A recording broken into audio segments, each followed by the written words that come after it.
ხოვნა მეკნება ამიდოს ბოლომდე უყუროთ შედარება მინდა გავაკეთო რა ძალიან მაგარ ფილმს გიჩვენთ სუფრაჟისტები ქვია ნუ ის სუფრა არ არის ჩვენ რო გვევასება მაგრამ ესეც ძალიან კაია რეალურ ამბავზე არის აგებული სიტუაცია ვითარდება ინგლისში მე-20 საუკუნის პირველ ნახევარში ქალები ბრძიან ხმის უფლებისთვის არჩევნებში და ზოგადად უფლებისთვის რა მაშინ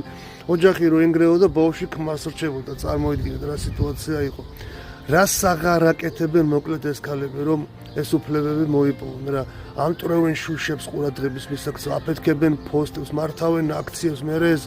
ჟანდარმენები ამათ ცემენ იჭერენ მაგრამ არ ნებდებიან და მიყვარს ესეთი მებრძოლი ქალები იდეისთვის და ბოლო კულმინაცია რაღაცა სასწაული უყურეთ გაგიჟდებით და ამის მერე მიიღეს ნელ-ნელა ხმის უფლება რა 1928 წელს რაღაც მოსა და ამ დროს შედარება მინდა საქართველოზე გავაკეთო რა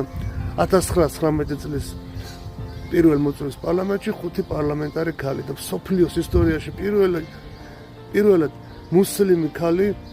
დეპუტატი ფარიხან სოფიევა თუ სწორად მახსოვს რა დასკვნა თქვენ გამოიტანეთ